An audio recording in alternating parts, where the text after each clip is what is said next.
We spent a few days conducting this experiment where Eddie's been driving around his Jeep. What'd you write on the back of your Jeep? Just married, Venmo me, and then my Venmo. But there's a little palm tree there to show kind of like my honeymoon. It was just too small to write all that stuff. Yeah. So that's all I wrote. We see people driving around all the time going, hey, have a birthday. Here's my Venmo. Hey, just got married. Here's my Venmo. We wondered if anyone was actually sending people money. And what Venmo is, it's just an app where you can, it's like PayPal. PayPal, yeah. It's just like anything else, but you can send money. Yeah, easy. How much money have you raised since last Wednesday? What's it? Yeah, Wednesday, Thursday, Friday, Saturday, Sunday, Monday, 5 days, and I've raised $0. Oh, nothing. Wow. Like absolutely nothing. And I check it every single day, and I'm thinking, Bones, I'm going to ask you right now officially, can we end this experiment? Because one, it's embarrassing that I have this written in the back of my Jeep and no one is paying me any money. And I think it's because a couple of reasons. One, I look like I'm 50. Like, I don't think anyone's buying the fact that I just got married, right? Well, you could be a newlywed. But sometimes I don't see the people in the car. I just see them right down in the back of their vehicle. I've seen people speed up to me, look at me, and then drive off. Oh, okay. Okay, and then the second reason, I just feel like they're not buying the story. Like, I have a Jeep. Okay, can I make a suggestion? What? Change the story. New baby.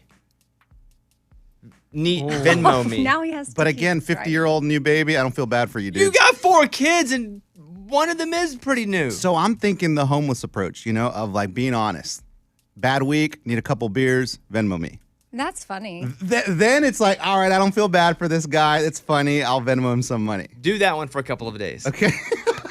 Bad week, need some beers, Venmo me. Been a rough week, buy me a beer. Okay. Venmo. One that makes me laugh that I've seen before is need fuel for my jet. But he's in a truck. For my private jet. That makes no sense. I'm saying for a homeless Do that. person. Do the one that says, been a bad week, could use a couple beers, Venmo me. Okay. Okay? All right, let me see if I can fit that in my window. Yes, he can't. Bad week, He can't. exclamation, Need beer. need beer, Venmo. Venmo. Okay.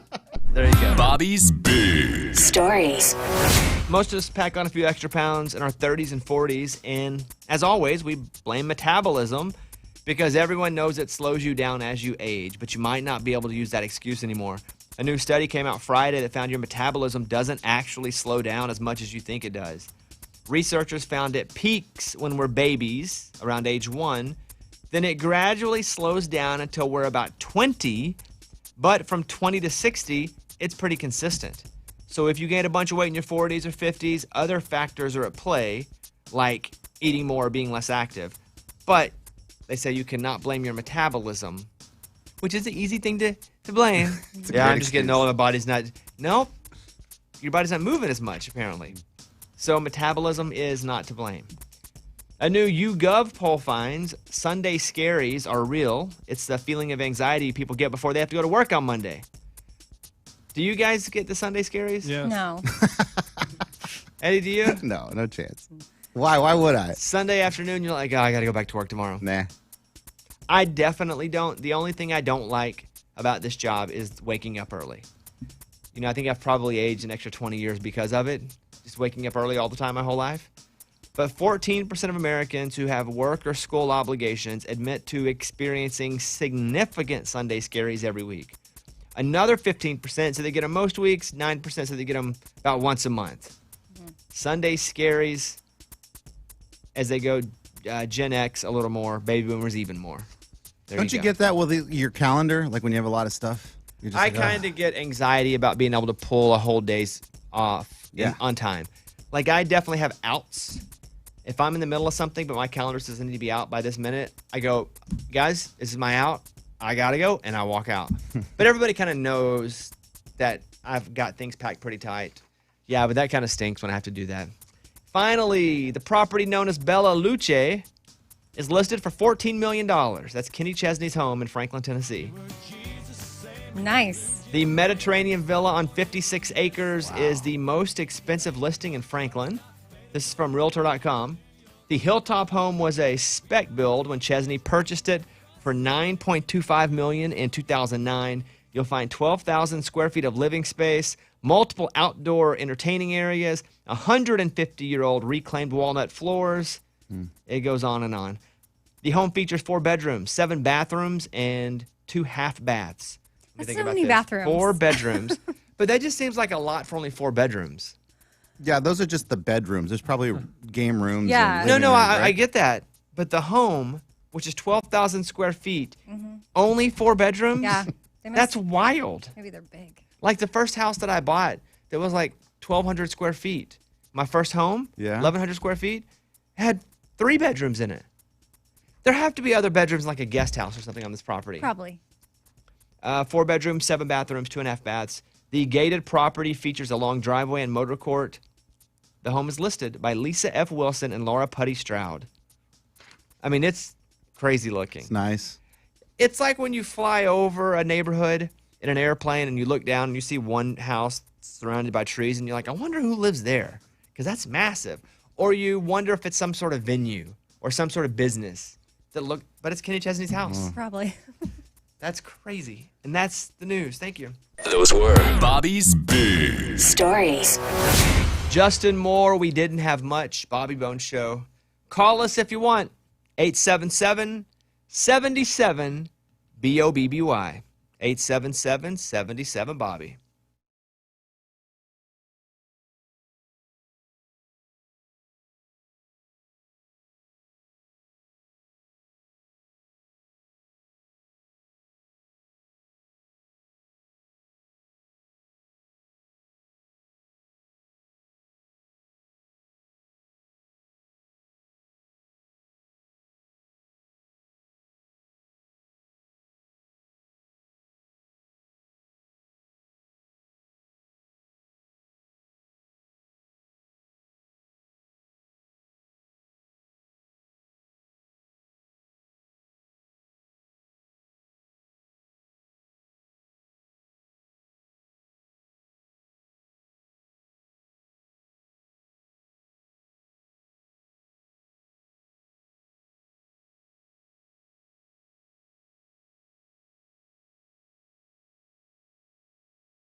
Coming up in a second, a trespasser was arrested at somebody's house. It's a very famous person. And he's like, hey, I'm in love with them, so he tried to break in. Weird, sad, crazy story. Over the weekend, I'd mentioned my goal was to get Breaking Bobby Bones trending on Disney Plus because they have the top 10 shows that are trending. And I said, I'd give away all the money in my wallet, which is $42. And so I have the top 10 trending shows from Disney Plus. Number 1 is Bluey. It's some cartoon dog. Bluey. Never heard of that. Anybody know what Bluey is? Yeah, my son watches that all the time. It's an Australian cartoon that kids, as adults, I love it. Oh. It's made for how old a kid? I would say like toddlers between 2 to like 3 or 4. It dominates Disney Plus. It should. It's Wow. awesome. It's my enemy. I think you'd like it if you watched it. Mickey Mouse Clubhouse comes in. Okay. Jessie, Mickey Mouse, Monsters at Work, the animated Marvel What If, The Wonderful World of Mickey Mouse, Phineas and Ferb, The Simpsons. What number are we on? My point is, You're not I have on no Oh, chance. that's why I was It's all like- tiny kids cartoons. Well, Mickey's taking no. 5 of those spots, man. Mickey rocks. He's dominating. 1, 2, 4 of those are Mickey Mouse shows. Wow. So it didn't happen this weekend. Breaking Bobby Bones did not trend on Disney Plus. I just couldn't move. That Bluey didn't move from the #1 spot. A lot of competition there. So I watched it myself. But they're not real people, so there's that. Yeah, it's Jesse's a real person. I don't even know what Jessie is. I think it's like an old Disney Channel show. It is a Oh, Disney Channel. Hannah Montana still trends. Oh, Okay, sorry, dude. Anyway, I'm up there on Disney Plus. I guess I'm never gonna trend. I can't fight the kids on that platform. But all 16 episodes are up right now on Disney Plus of Breaking Bobby Bones. We'll talk about the trespasser story. Also, there's a celebrity that was in a bad plane crash who is alive, and for the first time since the crash flew. And I was like, wow, good for him. I'll tell you that in a second too. Both of those on the way.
Another Taylor Swift fan was busted trying to break into her New York apartment.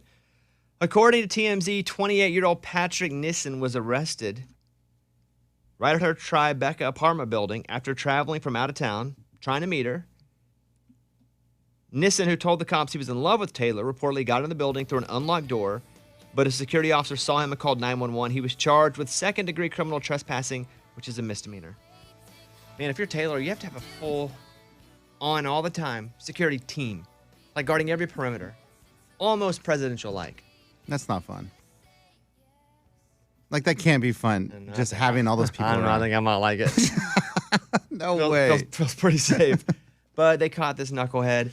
There's another story. If some of you may not know Blink-182, here is a clip of All the Small Things. All the small things, true care, truth. The drummer of this band, his name is Travis Barker. Here's another song for you, What's My Age Again? And that's about the time she walked away from me. Nobody likes you. And Travis Barker's kind of had a comeback in his career because he's producing all these records. He's dating Kourtney Kardashian. But he was in a plane crash in 2008. And the plane crash killed some people in the plane, killed some of his friends. And so he's like, I'm never flying again. I'm done. And you know what? I get it. I wouldn't want to fly again either.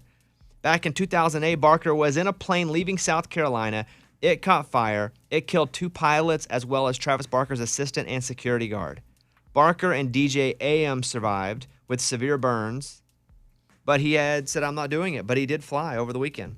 He flew with Kourtney Kardashian out to some island, but that's a big step to not fly since 2008, to get back on a plane after a crash like that.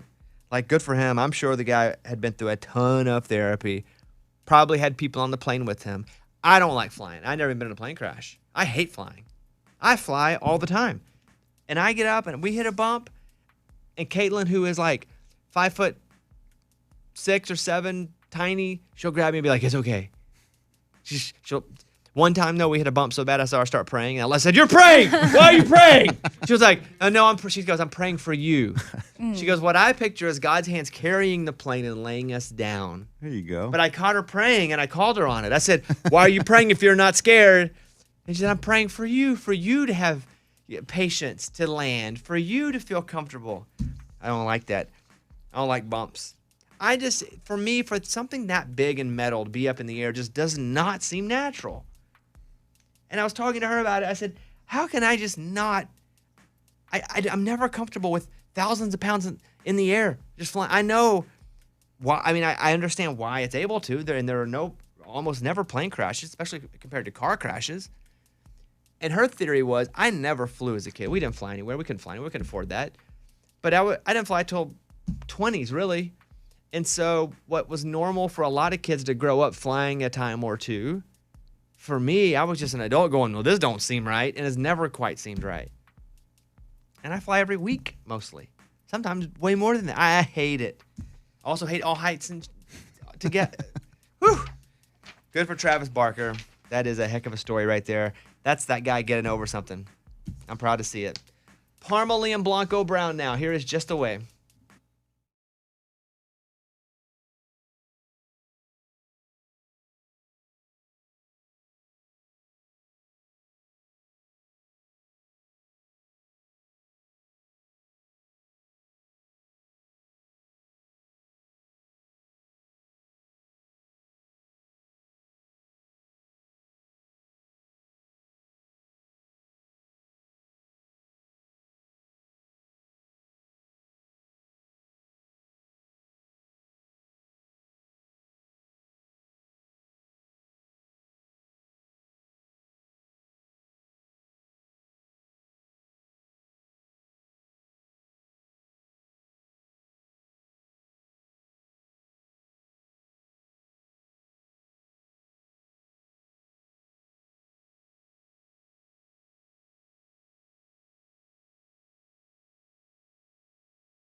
Let's grab some calls. We appreciate that you guys are sitting here on hold. Carrie in Oklahoma is on the phone. Carrie, what's going on? Hey, Bobby. I am calling back about my dancing competition that you gave me some advice for a few weeks ago. I love that. We can now actually push a button, and it shows us that it's an update from a caller. This is the first time we've ever done this. Oh. Here we go. Let's go. Bobby Bones Show. Hello? Caller update. All right, Carrie, what's the update? Okay, so we had our competition on Saturday, and the dancers totaled raised $437,000-ish for the Children's Hospital Foundation. And I ended up coming in as the first runner-up, a.k.a. second place, with $49,000 raised. Come Wow. on. Great job. Great job. Amazing. How was your Thank you. dancing? How'd you feel out there?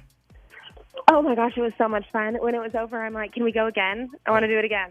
Well, good for you. I never felt that way. When I danced on the TV show, I never felt it was fun, and then I never wanted to do it again. We would finish. My partner, and God love her, she's a perfectionist.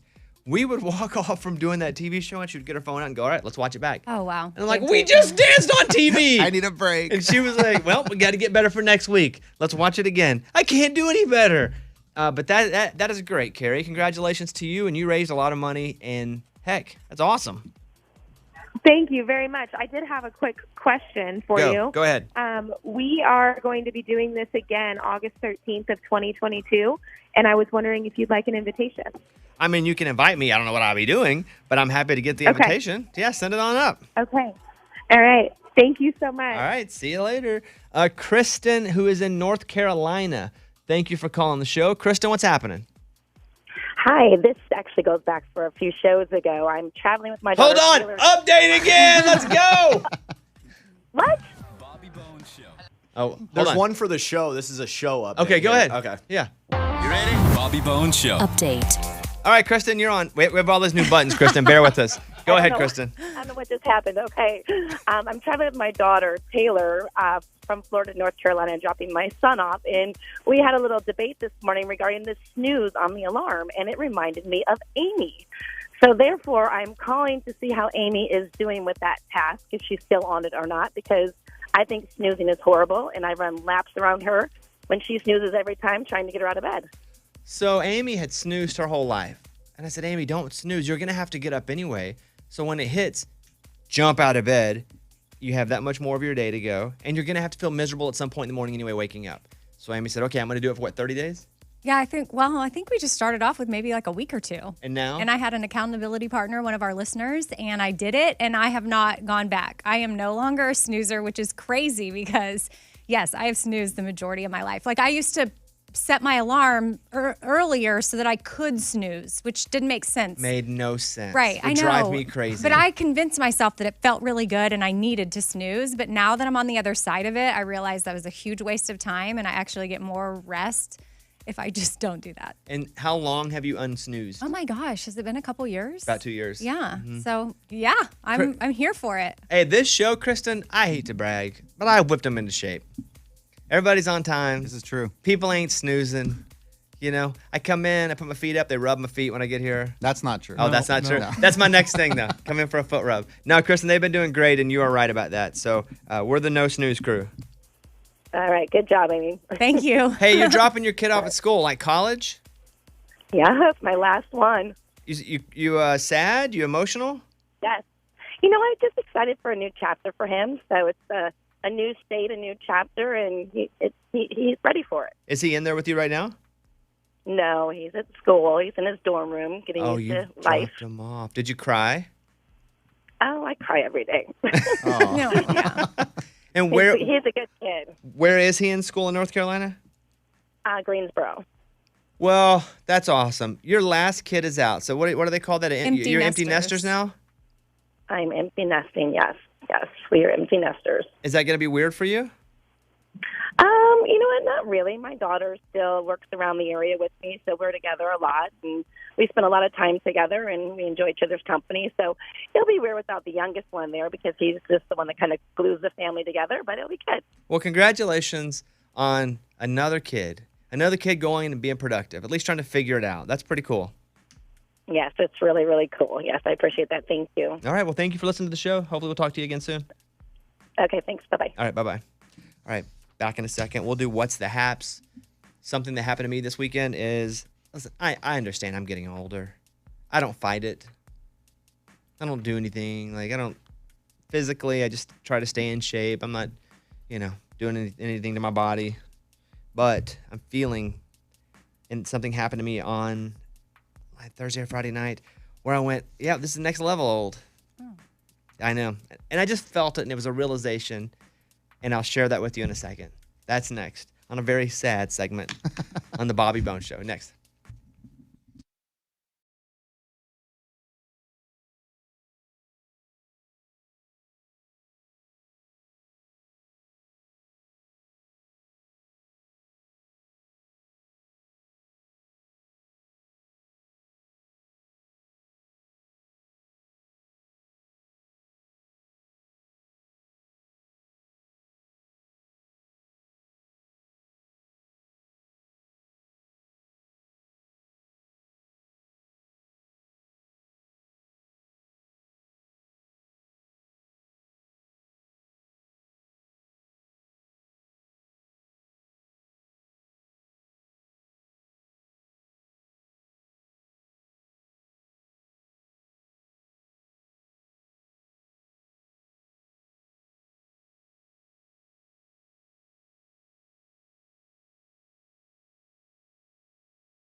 weekend check-in with a segment we call What's the Haps? Hey, What's the haps? I'll go first. I went to 2 concerts. I never go to concerts. So I went to 2. Eddie and I went to watch the Counting Crows. Yes. And they didn't go on until 9. And Eddie said, I'll be at your house at 8. And about 7:15, I texted Eddie, and I was like, how do we ever go to the club? Because we used to. Don't get it twisted. Yeah, we wouldn't even leave the house till 11:30 or 12. Back in the day. And it was 7:30, and I was already tired. And so he gets to the house at 8. We drive down to watch the Counting Crows, who I love. I tried to get Caitlin to go, and she was like, I don't know them. Yeah. She was like, what's that? It's old people music. That's what she said. And last night I was sitting with her, and I said, let me play you some Counting Crow songs, see if you know them. And so this is Mr. Jones from the Counting Crows.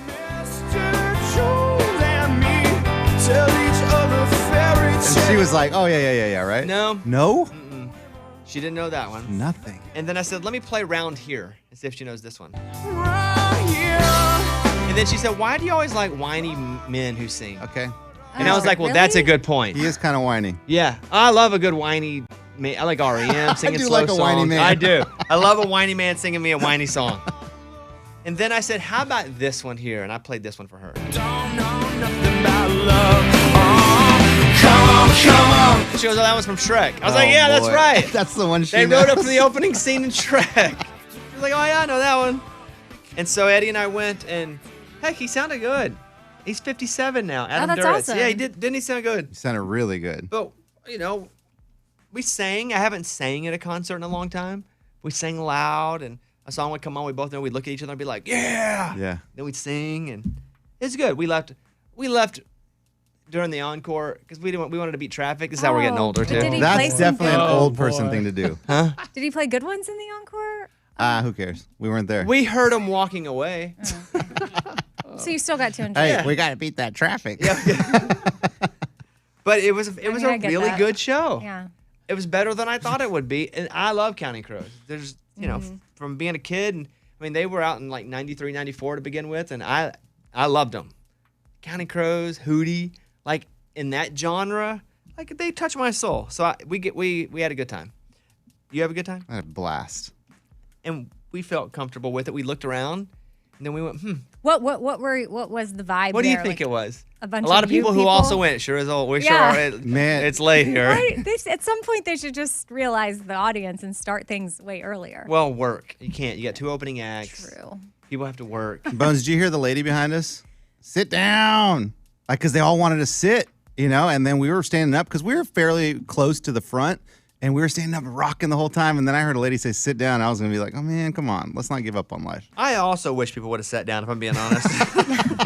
You were probably the one yelling at Y'all them. stand the whole time? Yeah. Yeah. 95% of the time. But I knew every song. Yeah. And so even the new stuff. And so, So nostalgic. yeah, Love it. it's great. And then the next night, Caitlin and I went to watch Dan and Shay. And so they're really good. I mean, live. Younger crowd. Yeah. Totally different vibe. It was like the kids of the people that were at the other show. But it was packed. It was out in this huge field. It was the first time they'd ever used this space in Nashville to have a concert. Dan was in a sleeveless shirt and just looked jacked. So I texted him the next day and I was like, dude, what? He goes, all I do is ride my bike. And I was like, well, if cycling does that, I need to be on my doesn't bike more. Have to do biceps? I guess not. But they sounded great. We had a wonderful time, and they're just so good. I believe this is true. They are the first country artist group, if I'm right on this, ever in the history of country music, for their record to go gold the first day it's out. Oh, wow. Oh, that's really cool. That happened to them. Dang. In the streaming era, period, they are the first artist to have a record go gold the first day that it exists. And what is gold? 500,000 maybe. Mike, will you look that up for me? The duo, Good to Country, Glad You Exist. 500,000 complete units. Wow. So they're That's awesome. just killing it. And I often say it is the snootiness of, the industry of country music that doesn't allow someone like them to actually get the recognition they deserve. But the same thing happened to a lot of the great artists from back in the day. You could, heck, you can talk to Garth, and Garth said he wasn't welcome. People told him he was, bad for country music. But that's what happens. But it was really fun. It was a great show and had a good time. So that's my What's the Haps. Hey! Hey, what's the haps? Amy? Well, my weekend was very different than yours. No concerts at all, very low key. But we did take time to celebrate my son's birthday a few days late after his birthday and got him like this awesome Spider-Man cake. And I am the mom that was like, you need a picture with your cake. You need a picture with your cake. So I made him hold the cake and take a picture. And about 2 seconds after we got the picture, the cake fell to the ground. And it was devastating because what were we going to do? But my daughter, she's like, look, the top part of the cake is fine. So she went and got forks and we just sat around the cake and got some Bluebell ice cream and we ate on the patio floor, literally. Didn't the cake go top face down? Yeah. So like then the non-icing part, like if you pulled back the plate or the cardboard plate, then it was like totally edible. So the patio just became our big family plate. And we ate from it, and it was actually a really fun memory and something we were laughing about and we'll never forget. Eddie? So baseball starting back up, fall ball. So I got both of my little boys in it. Problem is, my 7-year-old's already had a baseball team, but there's no room for my foster son who's moving up. So they're gonna have to play in separate teams now, which is hard for me and my wife because we're gonna have to go to different practices, different games. But it's gonna be really cool to see them go head to head when they play each other. I cannot wait. Lunchbox? Well, I realized this weekend how much times have changed because my mom called me on the phone, just regular phone call, and my 3-year-old's like, I want to talk, and he thinks everything is FaceTime. So he took the phone and gave my mom a tour of the entire house. Like, do you see my books? Do you see my bed? She can't see anything, and kids think everything is FaceTime, and it's just weird. That's cute. That is cute. I also don't like to talk on the phone. You Only don't? we'll talk on FaceTime. Yeah, so I felt that. Although you got to be careful calling Eddie in the middle of the day Oh, boy. because he'll either be in bed napping or on the toilet, and he won't answer both. Well, I don't want to be rude and not answer it. So That it's rude to answer on the toilet. Yeah, you could wait. it always starts with, "Are you on the toilet?" Oh, it's disgusting. It is disgusting. All right, thank you guys. That's What's the Haps. Hey! Hey, what's the haps? Call us if you want. 877-77-BOBBY. Thank you guys.